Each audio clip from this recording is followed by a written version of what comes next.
change of heart once you find out what I have in mind. I never wanted to be part of your world.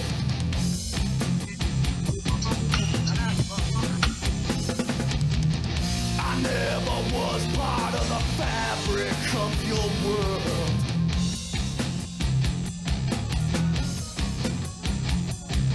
So I can test the levels. Check.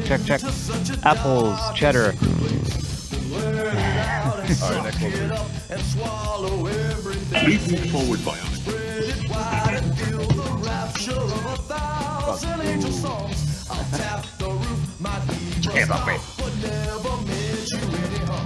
I never wanted to be part of your world. And I'm so sick of it that my blood has curdled. I never was part of the fabric Yo, of your cheddar. and I'm so sick of it that my blood It sounds great over here. Real good. Cheddar. Getting that I don't have a fucking thing that anyone would take from me except my willingness and rage, except to share the suffering. Test. I don't need a fucking Testing. thing 1, except 2. someone to Testing. share this 1, pain 2. with. Hi. It's only heartache I bring. It feels wrong to live. It feels right to die. It feels wrong to live. Then we'll say goodbye. Bye-bye, fuck. We're deep in blood with a box cutter by my side, and it might have been wrong, but it's how I survive. And in my life, I've seen and done so many things that I don't have shit to prove to any human being. Tell me, can you take the death of love? Tell me, can you face the fear you serve? Tell me, can you take the death of love? Tell me, can you face the fear you serve? We're deep in blood with a box cutter by my side, and it might have been wrong, but it's how I survive. And in my life, I've seen and done so many things that I don't have shit to prove to any human being. Tell me, can you take the death of love? Tell me, can you face the fear you serve? Tell me, can you take the death of love? Tell me, can you face the fear you serve?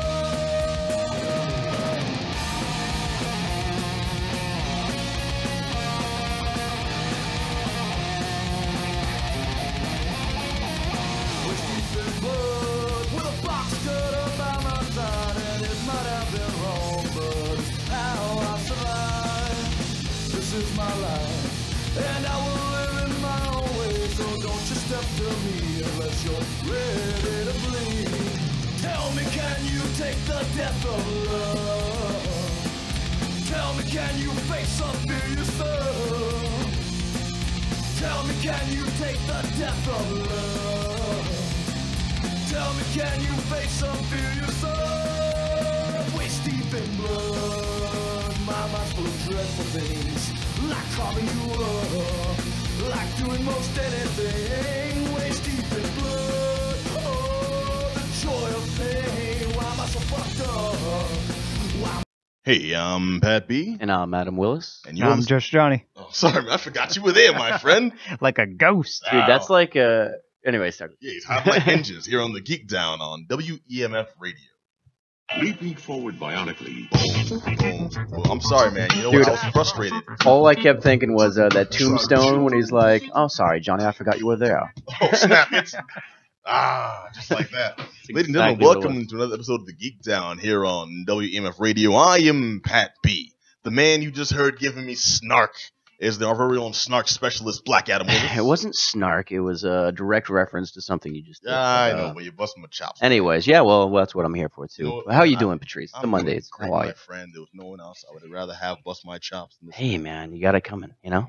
What? You got it coming sometimes. You got it coming sometimes. No love here on this lovely memorial, here on this wonderful, sunny yet still somehow cold. Welcome to Boston. Yeah, Memorial yeah, Day. yeah. Yep. And of course, looking very sharp and focused. Talking about Just Johnny. Yo. This guy over here, he's got the latest news on. Now, correct me if I get it wrong again. Bloodstained, Curse of the Moon. Yes. Okay, all right. I accidentally put the wrong game on the announcement, so we'll have to edit that later. Strong title there, Bloodstained. Bloodstained.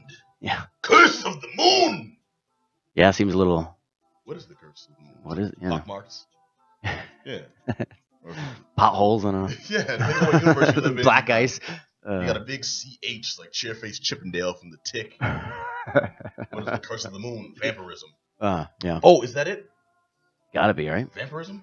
There are. I don't remember there being any vampires know what at the hell all in you're there. talking It's about. all demons, no vampires. Oh, Yeah, not there even- are not bats even a though. werewolf? We're talking about the moon. There are these wolf-like creatures, but Like in S's.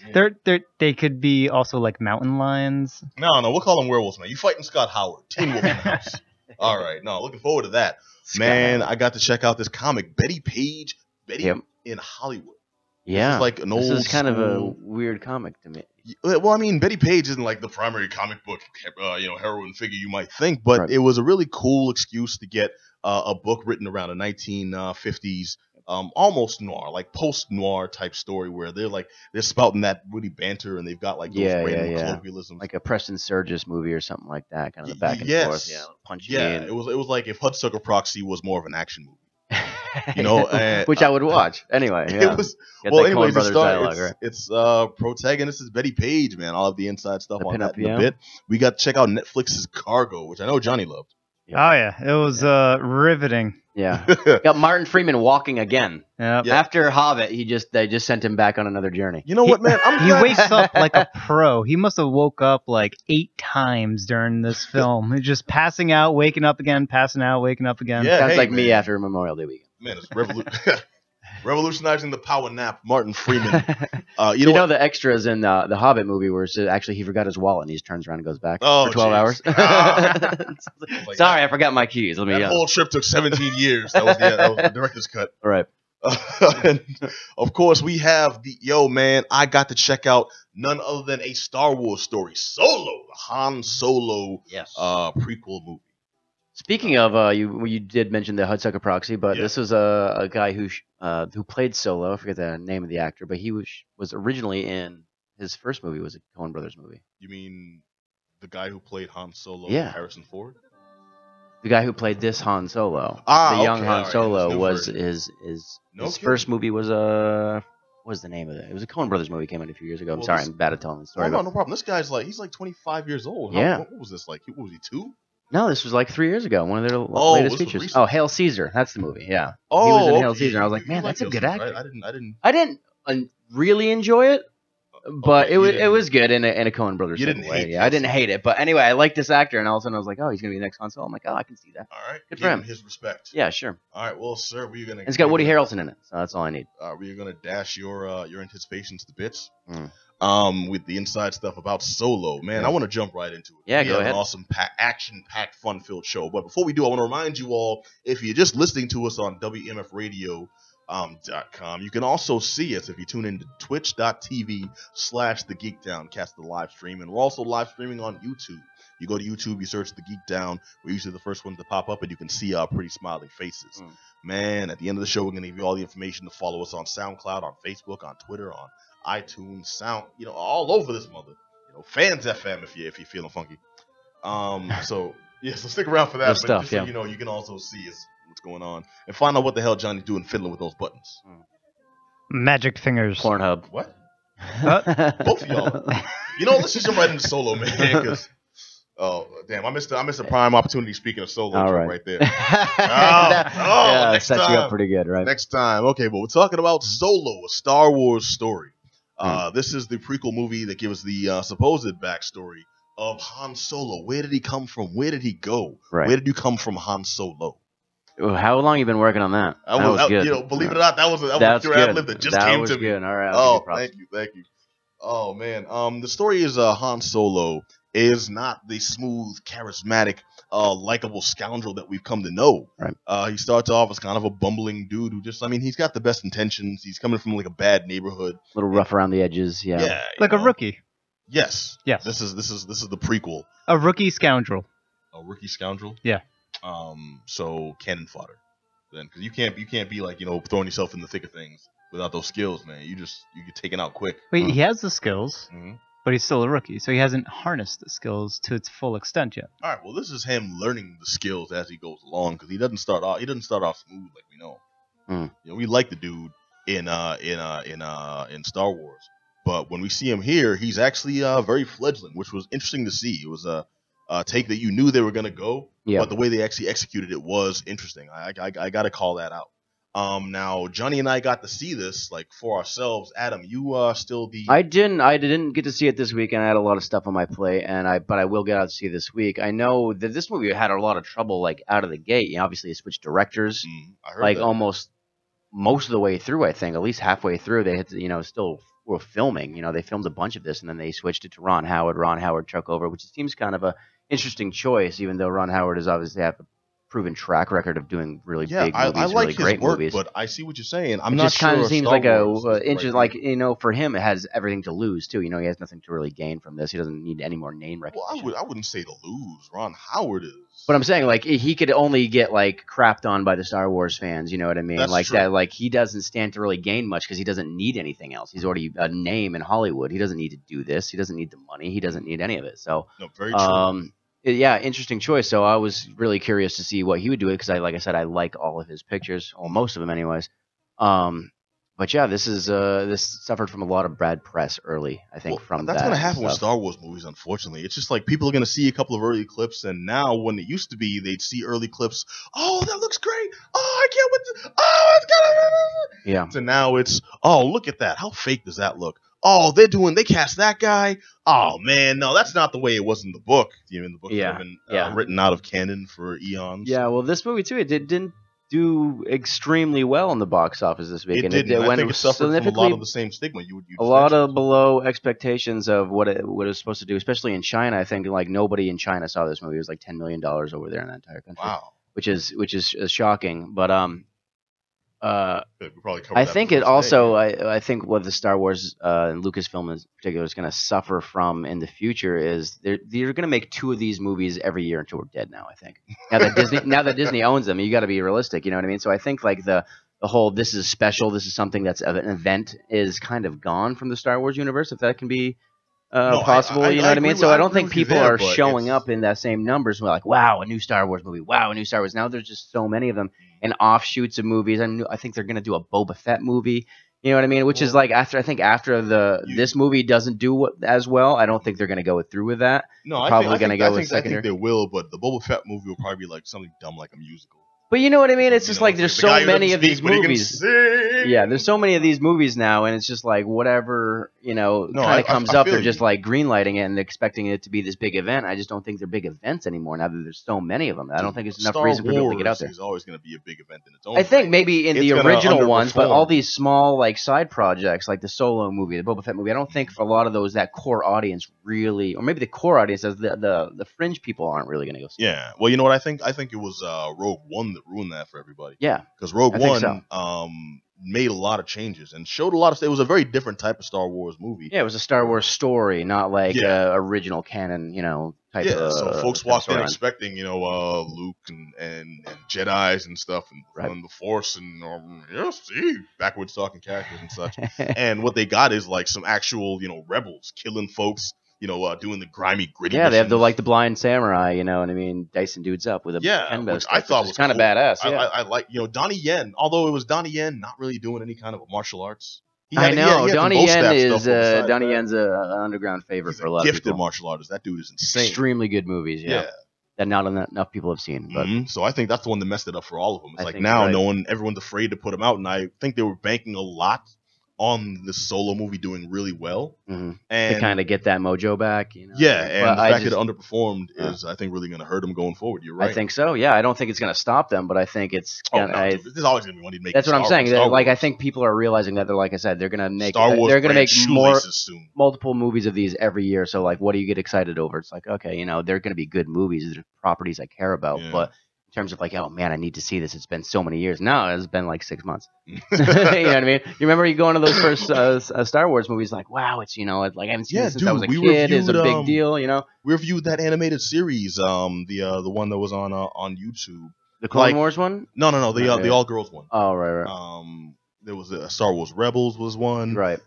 Dude, they come out with them so often now because there's always going to be a new series because there's always going to be fans interested Right. in investing in this in some way, shape, and form. And if they find a way to do it cheaper than Solo, a Star Wars story, because I'm just going to say I like this movie, and you can definitely see the money was put into the budget. Yeah, I like. there was a lot of special. I like effects what in they did with the movie that casting, just with the guy who plays Solo. I'm skipping out his I name. brought that up here But, because I couldn't remember Donald too, and I remember Glover it was an as well, It was an like- odd spelling. Alden Emmerich? Ehrenreich. Yes, Alden Ehrenreich. Yeah. And Donald Glover's in this. Woody Harrelson's in this. I'm like, there's three guys I appreciate right there. So they're doing all right with the casting. Dude, so and let me know how they were. Well, we brought up Ron Howard earlier, and there is a brief cameo from Clint Howard in this. Is there really? Yes, there is. Oh, I was jazzed. I'm like, oh, you know who that is? Because he That has turned, to stick three him in people I every was one of with, his and not movies, A single yeah. one of them knew who Clint Howard was, That's and I'm so like, sad. the impotent rage, just like, oh, Clearly, what, they didn't what? see Apollo 13 and know that front guy. Man, no, giving clearly up they the didn't effort. see any of the Austin Powers movies and get like 14 euphemisms for a penis. Right. Junis Sutamo Yeah. we butchered takes that. over as Chewbacca now, and I feel bad that I butchered the name because Instead of Peter Mayhew, it was just Instead of his Peter birthday. Peter Mayhew's What birthday was was he, that, 107 now? Yeah, I think so. Yeah, Peter Mayhew's He's actually not a Wookiee's huge- age. Oh man, it could have been this dude or it could have been Yao Ming. You just need like a really big, lanky. Man, that guy hit the jackpot, by the way. A little Ming? side note. No, Peter Mayhew was like, wow, you're just this really tall, weird-looking guy who Yeah. makes an weird sound. You made a career doing that one thing. It's like you just found it. Yeah, It's like this perfect, timing. you know what's the bugged universe out? just How called much up. do you want to bet the original casting was just they put a random small panel In the back of the penny saver or something, you know what I Yeah, mean? you know, he's probably just it's probably shows like up a like, thing he oh, I can do that sound. They're like, that's it. That's the sound. They That's probably wanted Chewbacca to sound like some kind of gremlin. He made that noise. They're like, no, no, that's Chewbacca, right? Because there's no way they had that sound at a time. Chewbacca. Like you probably gotta make this Han, kind of. I don't believe this is a good idea. He was probably in a bathroom with like mouthwash, gargling it. Yeah. Oh, I wouldn't be surprised. And he had his mic still on, and the sound engineer is like listening in, and he's like, George, you gotta listen. It's like, what's that amazing sound? I George- believe that's George Chewbacca. is smoking a joint with. What's that? What's that? Steven Water Spielberg somewhere. sprinkling? Yes, we have the rolling hill. But now you mentioned Donald Glover earlier as well. Donald Glover is perfect. As Young Lando, yeah, he is. Yeah, I thought this dude was actually. Hold up, Johnny, you saw this too, and you've been awfully quiet over there. Yeah. Let's get some of your thoughts on the casting, man. Casting was, I believe, fantastic across the board. There wasn't a single person that was misrepresented. I like the new Solo. I said this to the people that I watched it with as we were leaving the theater. I think this is a better Solo than Harrison Ford's Solo. Get out of my face. Oh, okay. Now that's a bit extreme right there. Get out of the I room. like the dude, but I wouldn't think he really captured the charisma that Harrison Ford, the young Harrison Ford, not that grumpy old. I like all Harrison Ford. No, Last Jedi. I like Harrison Ford telling David Blaine to get out of his house. Well, That's how much I like think Harrison that's- Ford. Yeah, I think that's why, because The young Harrison the Ford original brought Harrison charisma Ford- to the role. he did, but he also had like a little bit of negativity sort of floating about him. He wasn't No, by that you just so mean he was outright negging That enthusiastic. That's late. cocksure That's what attitude happened. that He didn't have the enthusiasm that this Solo clearly has. I think it's because of how the character was written. This I is think a it's a younger different role, Solo. When you're younger, you're generally more enthusiastic about life, and the We older like him because Solo he's is a more scoundrel. seasoned. What's that? We like him because he's a scoundrel. Yeah, and definitely a scoundrel, but he's like a young scoundrel with some good tendencies that they have in here, and it's I just liked this version of Solo a little bit more than Harrison Ford Solo. I enjoyed it too. I will say, it's not a perfect movie, which I can see some of the complaints folks have, but I think the movie was also subject to a lot of undue, intense scrutiny. I mean, because folks are like, oh, it's following the legacy of Star Wars. It better be good. It's like, how many think realistically in your head, how many Star Wars movies in total there are versus how many good Star Wars movies there are. Right. You have to count all the prequels. I mean, you have to I count would the be okay underperforming- with not seeing Star Wars for a few years just as punishment for the people that are Let- just let it so sit, let it- negative let it about marinate a bit. just to like punishment. Okay, go. You're gonna be that negative Wait, about just everything. punishment. For people like they're gonna be so negative about every Star Wars movie comes out, you don't get any anymore. You know what I mean? Here, just think about Adam's that. method, Sit in the corner. That's basically hold what it is. on. Adam's method of filmmaking. No more Star Wars. no, no more Star Wars. Seriously, that's what we need, man. Just cut it out. Cut it Bad out. Disney. Push these guys back in lockers. You know what I mean? Oh, but you know what? Geeks. Really? I know what's what the the name show of is. the show I know. you're on? Yeah. But not in that negative way where we're like, this Really? is the worst thing ever. You just said push them in lockers, those nerds. Yes. Get 'em. Yes. I stand by that statement. 100%. Wow. All right. Well, I will say I like this. It's gotten some negative press, and I do think there are like faults here and there. They do some cool stuff to rectify that, but some things I have to call out are Han Solo. We like charismatic Han Solo. It's interesting to see him ramping up to the badass that he eventually becomes. But, I don't know if this actor's presentation really represented that. And I can't really blame him because I feel like he was giving it his all with the script that they gave him. I just don't think they wrote Han Solo as the arc that we're expecting him to have. Okay. This guy starts off kind of bumbling. He's got good intention. He's got like a clever plan. He just lacks the skills. So what's to the enact it storyline properly. with this? Where do they find him, and what's Well, what this do they starts got off to do? with him as a young orphan. Mhm. Him and his friend Kira, who are as a friend, they're kind of friends, kind of more than friends. It's never entirely clear on that. They're very much more than friends. They are bumping uglies left and right. When they start off, you get the feeling that it's like a budding relationship. But I got like they were like probably childhood friends that just discovered these feelings for each other. You know what I'm saying? What I got was they were, teenagers just out of high school. High school, I'm in quotes. Just got out of high school and they're like Around that madly in love with one another. But it's that young teenage love. So exactly what I just said. Yeah. Okay. Well, it starts off with them and they're together. They're in this colony. They're both kind of stuck under the thumb of the local mob boss. And Solo enacts a plan to get them out and make their grand escape. And what happens is, it's not a spoiler. It's like one of the major premises of the story. Yeah. He gets away and she doesn't, and that's where his adventures start. And creates a vehicle for them to reintroduce her later on. Right. Which is a big pull of the story because it's like that relationship should be one of the main things that shapes them. But it's almost forgotten until we see the character again. Mhm. And the whole thing is his motivation is I got to get back to her. Cool. So now I go to talk to this person. I want to get on this. I want to get on this. I want to start this mission. I want to start being this guy. Okay. Why? Well, I'm a hunter. I'm a bandit. I'm a cool guy.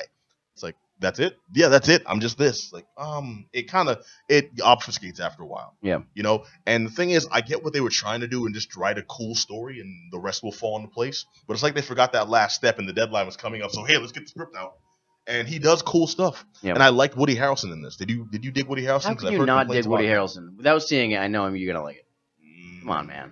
I liked Woody Harrelson, but I've heard legitimate complaints that I can see people's points of view. Johnny? So Woody Harrelson's character, he is sort of a plot device in order. He is the reason why Han Solo becomes Han Solo. He learns everything that Han Solo does in the future movies and in the episode 4, 5, and 6 and etc. Is learned from and introduced in this movie. This movie is all about showing where Han Solo learned how to be who he is, and he learned it very clearly from this Tobias Becker. Yes. Tobias Becker character, and this Tobias Becker is basically Han Solo at the stage of Episode 7.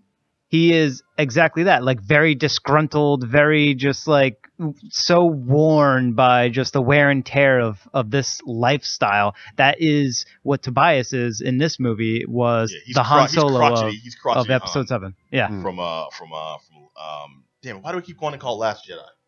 It's Force Awakens. Force Awakens, yep. Yeah. And you know what? It's like we can see the progression if all that was played to a T. But the thing is, this is supposed to be like Han Solo's Qui-Gon Jinn. You know, this is the one he learned everything from, and he was eventually going to evolve beyond. And they really pushed that at the beginning. So it's like they're almost telegraphing it. And then Harrelson's performance doesn't really like meet that that promise, in my opinion. I thought he was kind of like, maybe he was trying, but he played this a lot like he played this a lot like his character in the Hunger Games. You know, he's just a dude, he's been doing this for a long time. He's just defeated. You know, he's got his team. They have their inside jokes and they're friends, but they're like pissed off about like having to do jobs and stuff. They don't want to be there. And you know, you see it on Harrelson. You see it on Beckett. And that's one of the things that carried in the story. But dude, your boy Paul Bettany's in this. My boy. Your boy Paul Bettany, yeah. My boy. Yeah. Hey, man. Have I been plugging Paul Bettany? Always, yeah. Are you sure? This dude was like, man, Man, he's like, you know me and Paul Bettany, right? Like, I love Infinity Wimbledon War was movie. all about the vision. That's what it was. I love that movie, Wimbledon. Yeah, loved it. That's who that is. A Knight's really? Tale. Get okay. out of here. No, it wouldn't be a Star Wars story without a really pasty English guy. It really Paul would. Bettany he steps into those shoes. Man, yeah, admirably. he's killing it this summer too. He's got this movie. He's got the Avengers. Yeah, he's in places. He's not Josh Brolin, but he's up there. Talking about and this summer, you know what I mean? And his role is essentially the main villain of this. He's the big bad. Yeah, but if they you can kind of believe change up the villains a few times in this. Yeah, Just they like- do some interesting stuff there. I gotta applaud that too. I liked that they kept it fresh. You expect to see it's Star Wars, so they're gonna be like Jabba the main villain or Darth the main villain, and you know this is gonna be a point A to point B story and some interesting banter. And they kept it moving. The villains aren't necessarily entirely villains. The heroes aren't necessarily entirely heroes. Yep. They explain things that have been questioned for a long time and have been subject to fan theory after fan theory. You think Like people what the have- hell the Kessel Run is properly? Yeah. And Oh, they explain that? Yes, and why parsecs makes sense. Yeah. Oh, they Do you show think- it. Do you think they have a hard time with people? People have a hard time with prequels because they already know what the hell's going to happen. Definitely, especially So if do it's you a really think the popular sequel? story. Do you think the prequel route, like they're going to do, like I said, Boba Fett? They might do, Lando. They might do this. Do you think that's the way to go if they already know what's This gonna movie is such a standalone from everything else. You don't need to watch anything else in order to understand what's going on in this movie. As long as you can, have your imagination. Sure, but why did more people go and see it if why does the more casual fan go out and see it if they didn't need to get all the backstory? Because that could be intimidating for some people with all this. Like, I got to see 5,000 other movies to get this one. Why did the casual fan go see If this is your first exposure to any Star Wars property, period, you are going to be lost. Correct. Right. Very from step one. I don't Step think so. one to step done. Explain. You might have to an me easier then. time. Yeah. It might still be tough. There's though. a cameo in the movie that people have been talking about. I won't spoil it here, Yeah, but don't I spoil will say, you know what the cameo I'm talking about towards the end. Oh yes. Okay, someone who's unfamiliar with Star Wars at all, if this was just the movie they went to see, would they understand anything that happened? All right. At all? Even Yes or no? Would they?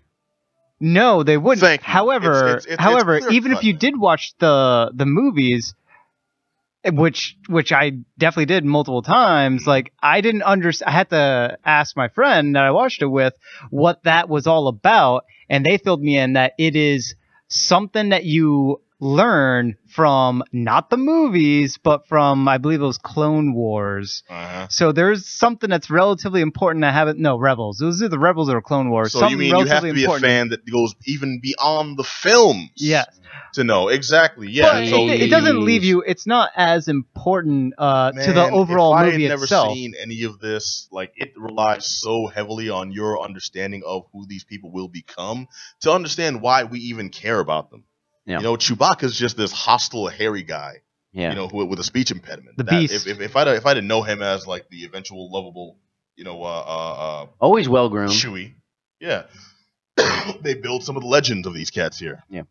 You know, some of the stories we heard in the previous Star Wars movies, this is where you see them happen. And I like that part too. They didn't harp on them. It wasn't like, oh, this is the story of Han's jacket. You know, Han got the vest. Back in the days, it was a sacred item from... No, it's just like, you know, how do you get his blaster? Why'd you get that blaster? It's a thing. You know, you got the blaster here. Oh, I guess that's it. Okay, and it's He bought it. Yeah, So, Chewie's the belt Chewie wears. You see how he got that? Like, wow, okay. How he got the Falcon. How he met Lando.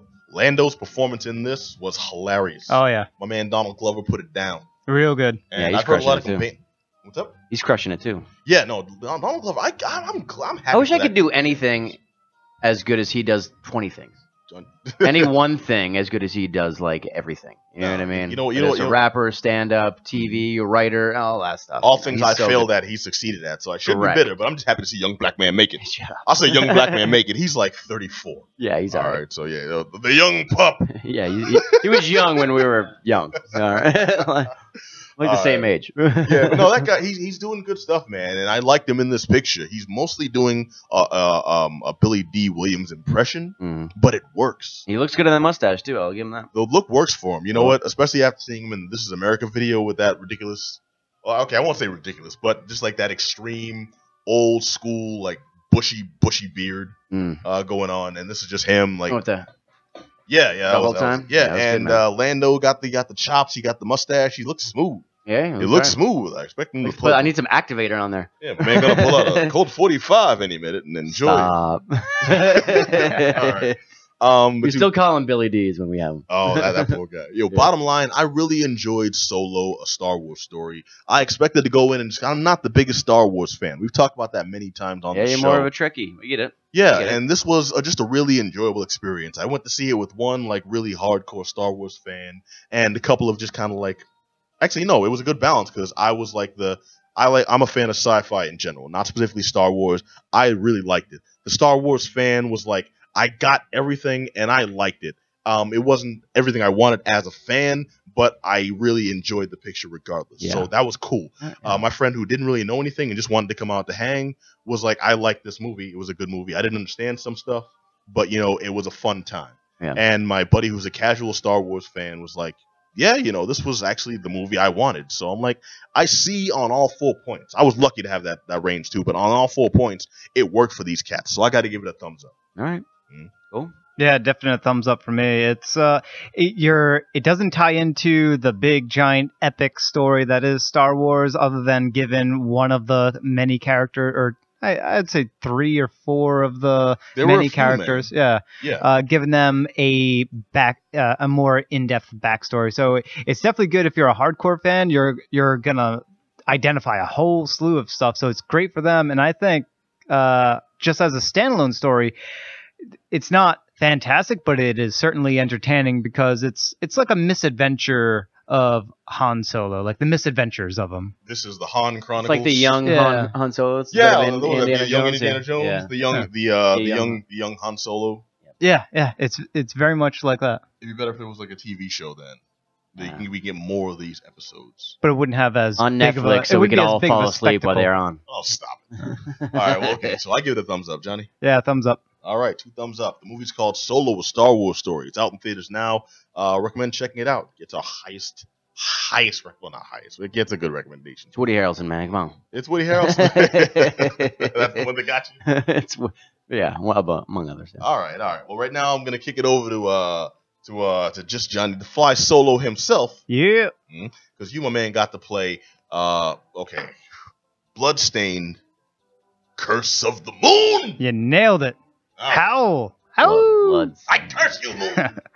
So, Curse of the Moon, it's a game that was part of a Kickstarter stretch goal for Bloodstained Ritual of the Night, which comes out later on this year. So what? And This wasn't even the main game. this isn't the main game. This is an offshoot that's supplemental to the main game.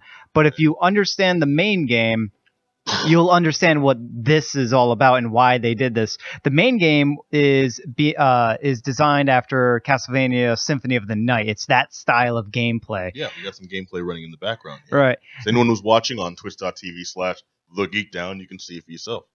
And what they did with this game, it's a much smaller project. It's you can see it on the video, and if you look it up, that it's very much NES style 8-bit graphics. So that harkens back to the Castlevanias on the NES. So Castlevania 1, 2, and especially Castlevania 3. Yeah. And that's And just to what confirm, this is on the is. Switch, though. It's not like... This is on the Switch. Okay. It's on PC. It's on PS4. It's on Xbox One. It's on 360, really, Johnny? It might be. I don't know. It'll certainly run on it. And what they did here is they basically recreated the Castlevania 3, but with the Bloodstained characters and with the Bloodstained sort of mythos and lore. So you're not fighting against vampires, you're fighting against demons. You will come across one of the playable characters in this game is the main character that's in Bloodstained Ritual of the Night that comes out later on. Wait, is it a Belmont? I gotta know. There are no Belmonts in this world. Okay, all right. I just want to know if there's a crossing of licenses, because that would be hilarious. Well, her character has a whip. So of course she does.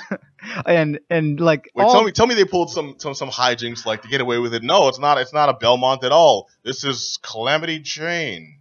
Yeah. They go to the extreme as far as how much they ripped off from Castlevania, because so there's her character, she has the whip, she very much plays like a Belmont. There's another character called Gebel.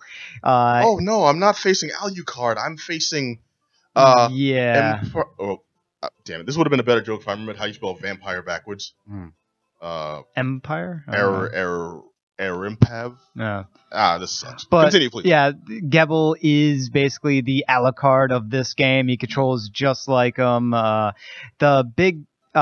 So if you've played Castlevania 3 on the NES, you're definitely going to know what you're getting into for this game, or any of the first 3 Castlevania games, or even the first 4 or 5 Castlevania games. You definitely know what you're getting into. This is not a single big giant world that's interconnected. You need items to sort of power yourself up and to unlock other areas of this big giant castle. This is not that type of Castlevania game. It's not the Metroidvania.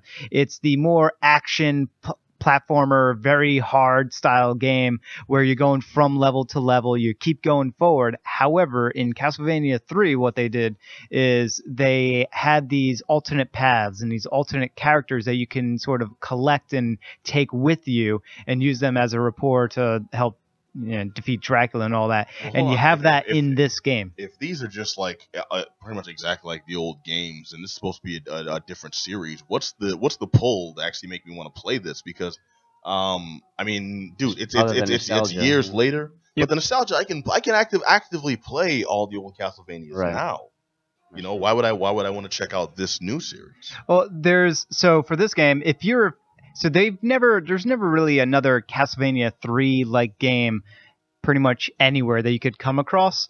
So if you're missing that kind of game, exactly, this is it. And it has modern day sort of things in place, modern day game design enhancements that sort of makes it easier to deal with, less frustrating in certain elements. For example, you're using updated controllers, so you have more buttons to play around with. So you're not holding the up button and then hitting the attack button in order to use your sub item because you only had 2 buttons on the NES.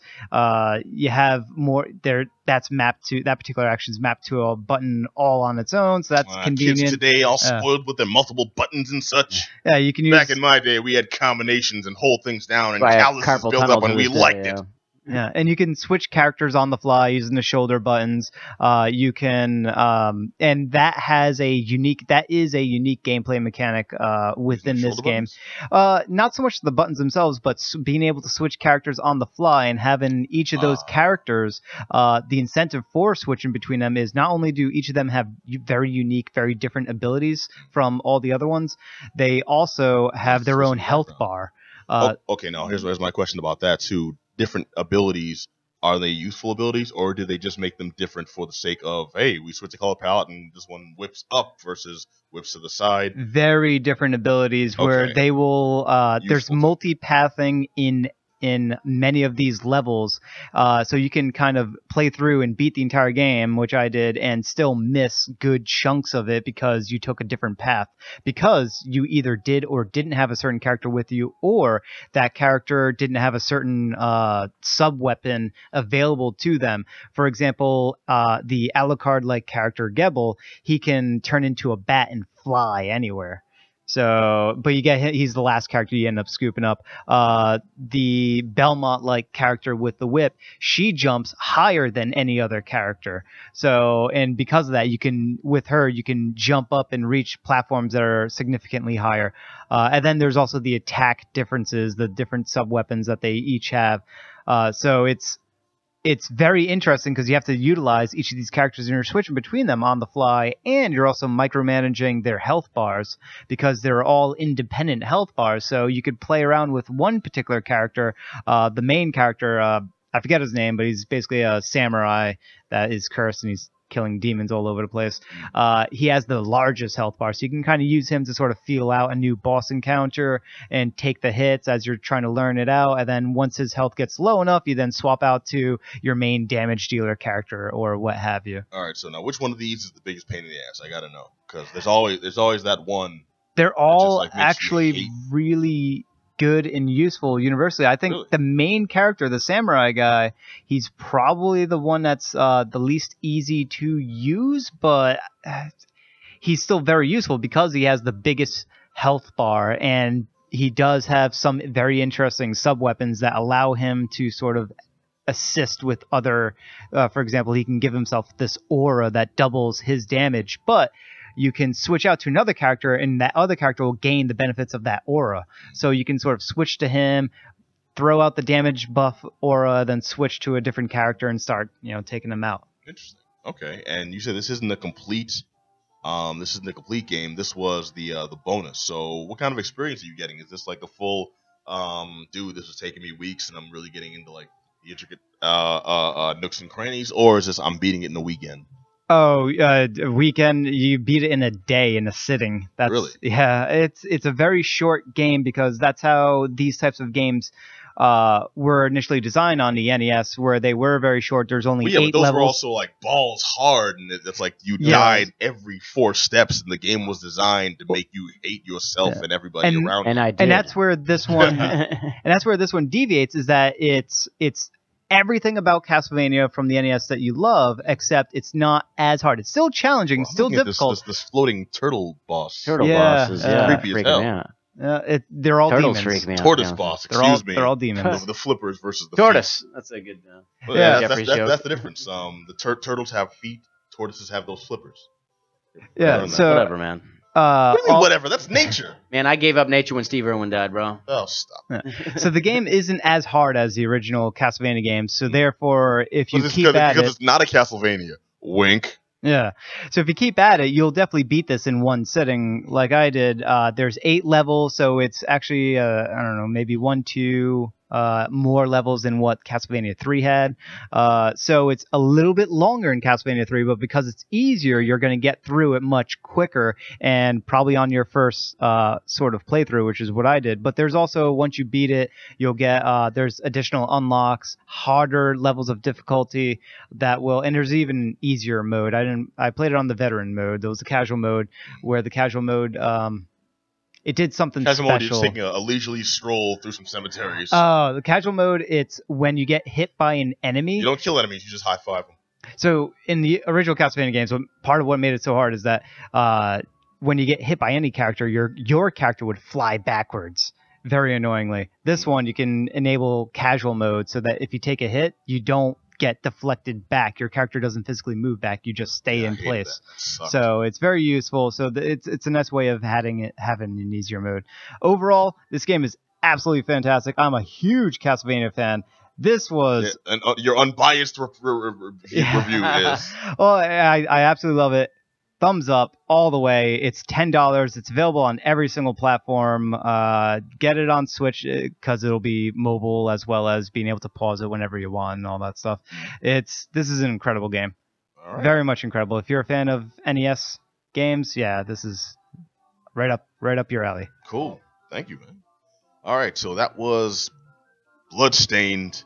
Curse of the Moon. I've got it. I've Yeah. got it down. You All don't. right. All right. You Now, don't. can we turn to you for a review of Bloodstained? Damn it, right to Ritual of get the Night. funky. Yes. Ritual. Yeah, that's what I would say. Bloodstained, Ritual. Tampax Pro. Who knows? Maybe next. Ritual of the Night when that comes out. Yeah, definitely. I will. You kidding me? I'll be all over that. Okay, cool. Looking forward to it. Now, Adam. Yeah. I've not forgotten you, my friend. Me. Because you and I got to see a very think we all solid did, picture. yeah. All three of us. Yeah. Of all you watched it? Yes, you Oh, did. yeah. We talked about it. Okay, well, I'm talking about Cargo, the new Netflix. It's not quite a monster movie. It's more of a zombie picture, but Yeah, it's it's more a zombie of picture, but it's like a slow burn zombie picture. It's not Yes, a lot of very jump scares, slow. not a lot of like stuff that's like popping out. Mhm. It's partially anyways, a it takes pandemic Martin. Yeah, it's Martin Freeman stars in this, and basically he is bitten, and it takes place in Australia, which where any sort of pandemic takes place, it's going to happen in movie. Australia. Yes, if Australia wasn't scary enough with giant spiders, You got Mad Max Mhm. taken out there. You know what I mean? Yeah. The Rover, a recent one that I liked. There was something that crazy happens stuff out there, and People it's drinking always in giant Australia. Beers coming after you. Yeah. So anything that's like bad happens, it'll happen in Australia, and Koala you're forced Koalas to and work with it. kangaroos will f you up. Yeah. So, anyways, he is bitten, and he needs to take his daughter, which is the Infant cargo. daughter. Infant daughter, yeah, basically carrying on her back to safety before he turns. Mhm. And it's kind of the minute by minute, passing along of him trying to deal with this situation. Yeah. Obviously dealing with himself and what's going to happen to him, dealing with the elements of being in Australia, and obviously dealing with, what's, the pandemic, what's going on, all these potential. And other people sort of also dealing with this With their stuff. post-apocalyptic So scenario. there's a lot to going on, and it's just like you drop an infant into this. Obviously, it just exacerbates the situation so much more. I like Martin Freeman. I like him a lot. It was like The Hobbit, but like a horror movie. The horror Hobbit. And he was getting his precious across to where he needs it. Bilbo forgot his keys. But I didn't mind this movie. It was like I said, I kind of dug the slow burn type of quality to the zombie picture. It seemed like a lot of like episode 1 of The Walking Dead. You know what I mean? It had a little bit of quality to that, kind of like you're dropped in the situation now. You're like trying to figure it out, like what's going on. Like you have to learn on the fly. I can see that, but I got more of a sense of more of like a barren wasteland version of 28 Weeks Later. Yeah. It's like that. It's a reflection of all those movies. Like I said, anything that's like whether it's in the zombie film genre, it's kind of thrown in. There's like it's a little bit of Why the Last Man in there too. You know what I mean? I can. Yeah. See So that. it's taken from a lot of those like one man solo. Apocalypse, things like that. Australian they gave picture. Martin Freeman, the character, they gave him different challenges that normally we don't see in these types of movies. We say zombie picture; it's a pandemic zombie movie, so we're expecting to see zombies at every turn, and I guess they're a constant threat. It's just like no, they're a thing that is out there. Right. But this is like wide open plains and bushes. They're in the Australian outback. Right. So it's So not. that's like not the there's deadliest buildings thing and out there things behind potentially. you pop out. Yeah, there's wild animals to compete with. There's also other crazy Australian Or things just not that getting exist in water this and world. dying. That too, like you're against all this at the same time, which I thought was a really interesting setting. Now you're right; this is a very slow burn. Yeah, and so it might be that, too slow for some people. Absolutely, very, very, very much so. In fact, speaking of some people, we happen to have one in the room, Johnny. Mhm. Yeah, this is a terrible movie. It's so bad. It starts off. So I believe the start, and they kind of pseudo. You kind of have to think your way through why it started the way it did. But everyone's out in the middle of nowhere, Australia, and I believe it's because no one wants to be near the cities because of this big giant epidemic, pandemic, zombie explosion stuff that happened. Obviously, cities, lots of people, therefore lots of zombies. If you want to survive, go to the outback, and your chances of survival, because there's less humans out there, probably reasonably higher. And it starts off with him, his wife, and their child on a boat sort of floating around, and that's sort of their solution for how long they've survived is by being on a boat. I guess zombies can't swim or something, and then unless you've seen the movie Zombie 2 and he fights a shark. Yeah. So I would say Well, he hasn't done his history. Well, actually, my favorite zombie interpretation of zombies in water is the first Pirates of the Caribbean movie, Curse of the Black Pearl. Uh-huh. Because they're like, we're dead. We don't need to breathe. And they just like walked on the bottom of the ocean. Yeah, just cruising. Just like- It's like Weekend at Bernie's too. He's got the headphones in. They got the shuffle on. He's shuffling across the bottom of the ocean. Yeah. Yeah. Anyways, a lot of so- references in that one. Yeah, so I brought up that Outback thing. The reason why they went there, It felt 'cause- like a steak. I know. Well, I Steakhouse. think We'll it's- go there after the show. I think it's part of the overall message that this movie was trying to convey was humanity has become so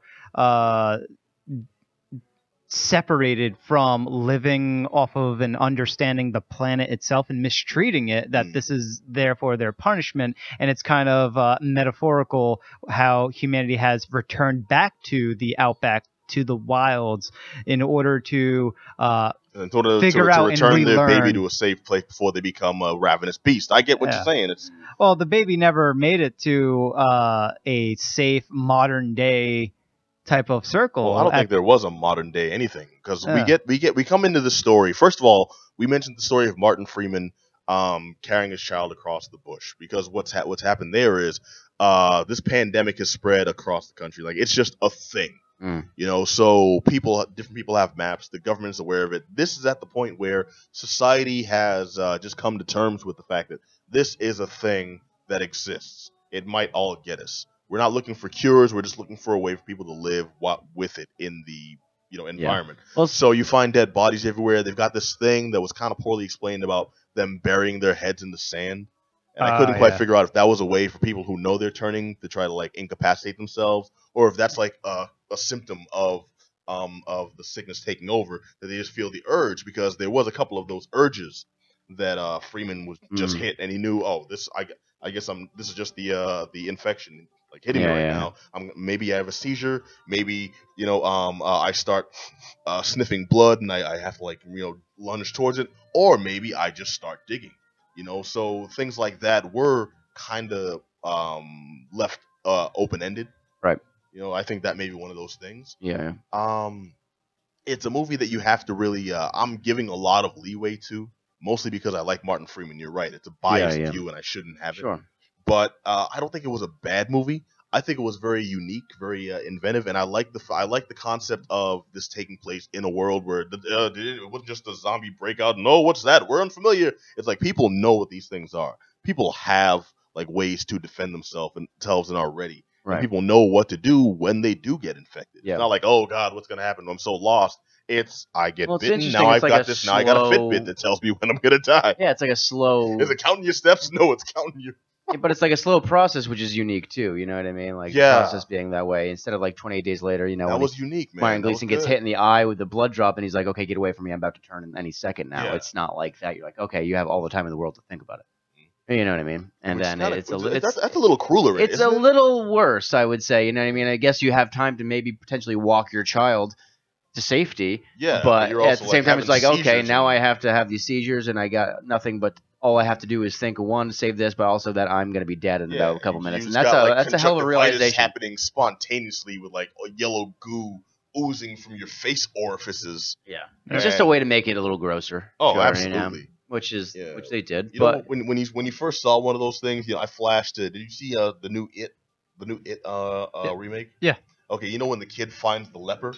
Yep. And it's this like horrible scene with because it gets like right in the camera's face, and you see like the nose where the nose used to be. it's like an old It's Ren kinda and like- Stimpy cartoon. Yeah, but real life. gross, and it's just kind of like gooey and whistling and just, at the exhale, it's just like mucus flapping in the wind. and stuff. Whistling nose. That's what these zombies know, looked like man, I when you know. saw them. It was but it was decent, man. You know what? I don't want to spend too much time talking about this because the movie didn't have that much substance. No, I mean, like I said, it's like I said about Netflix movies. It's like got good production, it's got the money behind it, and it's just like it's just yeah. You know what I mean? There's not been an original Netflix movie that have been like blown me away. There's been a few that have been like Well, I don't better know, than man. the others, I but Bad writing. This movie was it was written all over it. Bad writing. Okay, I wouldn't go that. They didn't far. even write that 'cause I that would was- say Yeah. I would say there's not much substance there. If you're really a fan of this genre, then yeah, you'll like this. If you're not, and you're just looking for something to entertain you, and you figured a scary zombie movie, that's not what this is. Right. You know, I but am a fan of this genre. I do not like this movie. I'm a fan of settings in Australia because there's something like I love all those like Australian movies. Everybody and everything will kill you. The elements, the animal Yeah, life, and there's something about creepy. It kind of like it isolates you. the You know, water. when the continent's contaminated, it's like this isolating thing. You know what I mean? It really drives home that point that you're alone. It's kind of freaky. You know, I like that. I concur. Wake and Fright is another great Australian horror movie. If you're so inclined to seek that out. All right. Well, for this one, I'm actually going to give it a thumbs up. It's like the bare minimum thumbs up, and I give it a thumbs up because as I watched this, I didn't have a bad time. You know, I was intrigued by how unique some of the stuff was, and it wasn't annoying with the baby. Like sometimes when you have when you have like things like I've got to protect this one figure in a dangerous environment, the could have been Willow, but it wasn't. Video That's game my fetch review. quest, you know, which is awful. The baby could have been crying all the time, nonstop, and it could be really annoying. Yeah. You know, stuff like that, and they didn't do that. No. You know, this just gave an interesting take on established genre, and I thought that was interesting enough to earn it a thumbs up. Yeah, I Like, mean, I think get it over. I think it stole too many pieces from far better movies. Those are some other movies that are more worth your time. Like I said, the movie Willow is that's a character saving a baby. You know what I mean, in a dangerous world that I would prefer to watch. I certainly do, but that's still a better movie. Yeah, this is another Netflix movie that I can't really get behind too much, so I'm just gonna give it a thumb sideways to down. Okay. So not the worst movie I've seen. I don't hate it as much as Johnny does, but I definitely really didn't enjoy it. All right, Johnny, get your hate on. Yeah, thumbs down. This is garbage. It is a waste of your time. Like I would say that there's better stuff out there on Netflix, but I don't know anymore. I don't know if there's better stuff on Netflix. Netflix is right now is loaded with you want to check TV out Cloverfield shows. Paradox? It's this movie that everyone loved. I watched it. It was okay, but I wouldn't recommend that to other people. Scorsese's got a Netflix fans. movie coming out. He's doing The Irishman for Netflix. If that's awful, I'm giving up on the internet. I'm kind of burned out on zombie movies, man. I want to see Martin Scorsese do a bromance thriller. Starring Mark Wahlberg and Mark Wahlberg as twins. No, starring Paul Bettany. Stop with Paul Bettany and Will Smith. Yeah. Oh, that'd be genius. All right. It's Cargo. They're writing that down right now. They're like, that's not too bad. I'd love to see that, man. He's like, well, let me tell you something. Let me tell you something. That's the best black and white buddy comedy since Billy Crystal and what's the tap dancing dude? Billy Crystal and Gregory Hines. Gregory Hines. What was the cop movie they did? Oh, you're talking about you I know love what the I'm theme talking. song. Damn it. That's such a good movie. Yeah, I can't think of the name. Free, shine a light on me. Quick, Google Billy Crystal and Gregory Hines. I wanna be. It's a great song. Don't look at me that way. That is a great song. I'm lost. I know. Oh, Running Scared. Running Scared. Yeah, fantastic. They should do a remake of Paul Bettany and Will Smith. Man, you know how remake of Running Scared. Yes. Oh my God. Yes. That would be amazing. That wouldn't be bad. You're right. Yeah, that'd be great. Will Smith's a little old for that now, though. Yeah. Let me see Don Glover. Yeah. Don Glover. Because he can dance. He can dance. Paul Bettany and Donald Glover. Yeah. All right. Yeah. All right. I think we're on to something now. Dude, make it happen. It'll be Donald Glover and that dude who plays Commissioner Gordon on Gotham. I forget his name now. He was big. He starred in the OC. Oh yeah. I know his name. I feel bad now because it's been a while. But yeah, no, Running Scared remake. We want royalties. You heard it here first. Yeah, we got this. We'll write the script for you if you needed to. All right, I'm gonna close out real quick. Just got a couple minutes, and I want to touch on this comic I got to check out. Bettie Page, Bettie in Hollywood. Now this is it's not like an account of an actual event. This was taken from various stories told by Betty White and Page. Betty Page. Betty White. Thank you. Betty White. Imagine her like that. Our other favorite Betty. Actually, there are pictures of Betty White. I know, man. I see them. Naked pictures from when she was like really young, Johnny. And she was it, bro. Contain yourself, man. Yeah, Betty White in the buff. She was nice. She was hot. Yeah, look at that. Something else. Right now. When I think sex pot, I think Betty White. Anyways. No, Betty Page, and these are stories she told of some things that happened to her, and these writers were very big fans of hers. They put it together in their own fan work, which is kind of cool.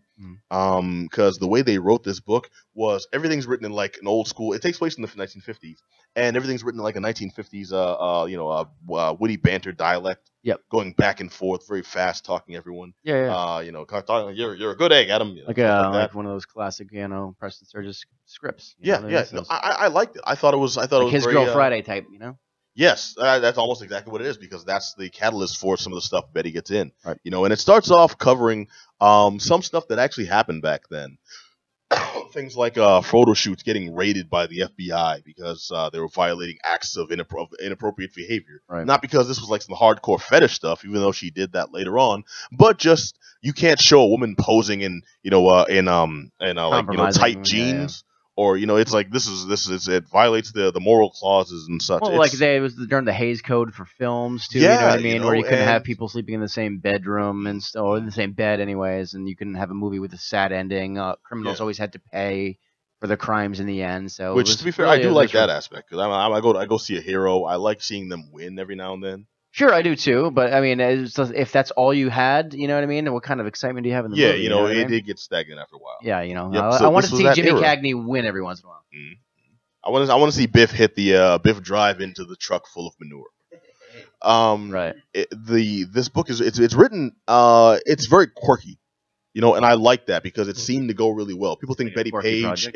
People think Bettie Page. It's gonna be like nothing but sex and like sultry and stuff. She's dressed in most of this. They didn't go out of their way to get like scantily clad outfits and stuff. So you actually get the story, but she's still hot. Right. She's still making like the sexual innuendos left and right. They didn't leave that part out. Right. They just didn't like sensationalize it. Right. They made it within like real bounds. This is like a woman who just had more of a libido and more confidence in back then would be. A lot of guts too to do that then, you know what I mean? Yeah, she's fighting dudes in this, I enjoyed the book. I got to give it a thumbs up because it's a good take and just a good fun story. That seems like a unique book, yeah. Yeah, the writing was spot on. The art too looks like this this post-noir era kind of like a Doc Savage book. Okay. If you've read those those old school. Doc Savage, they're doing a Doc Savage movie too. I did not know about that. Yeah. Shane Black and The Rock. I'm not joking. I swear. Oh! We'll talk about it later, yeah. That makes me so happy. Yeah, man. So happy. Oh, that's perfect. I was going to make a comparison to Archer, the current season of Archer now, Danger Island, because that's the style of story we're talking here. But, it's got adventure. It's got Betty in a situation where she starts off running from the law, needs to become anonymous for a while, takes a job with a unique figure that just happens to come across in her life, and then that's where adventure ensues, dude. It was kind of cool. I liked it. It's not like the best, most in-depth read.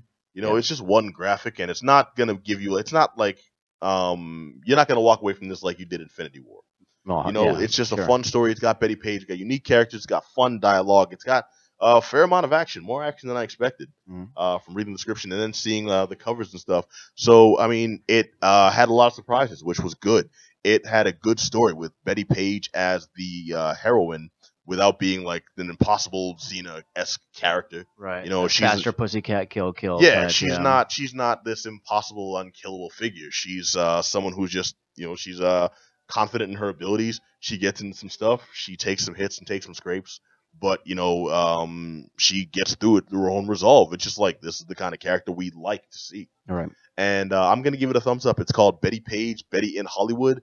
I thought that was going to give it like a real, hey, the Simpsons go Hawaiian, Brady Bunch and fighting teepees and stuff. Cornball tactic. But no, they kept it within respectable bounds and within respectable story bounds. It didn't get like corny and stupid. Nice. So I got to recommend it. Bettie Page, Betty in Hollywood. Check it out. And this has been the Geek Down here on WEMFradio.com.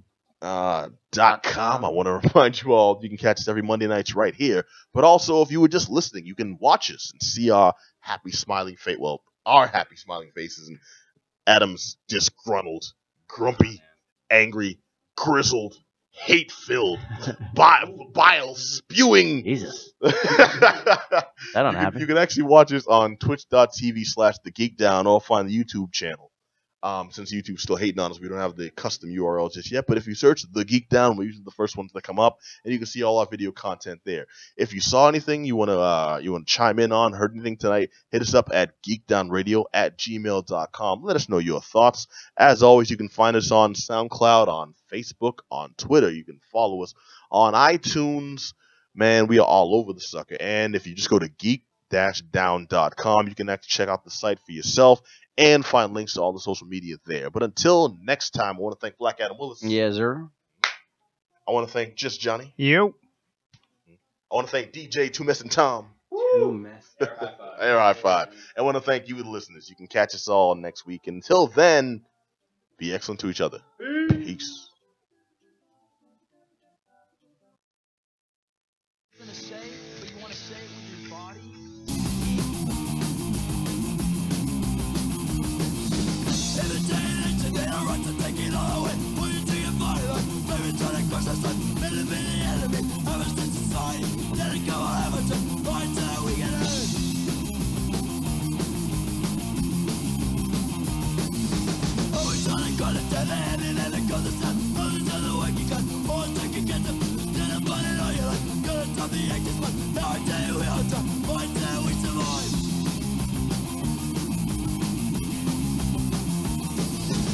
Sometimes there ain't from any we are surrender to the foe. Sometimes there ain't from any we are surrender to the foe. Sometimes there ain't from it we are surrender to the foe. Sometimes there ain't from it we are surrender to the foe.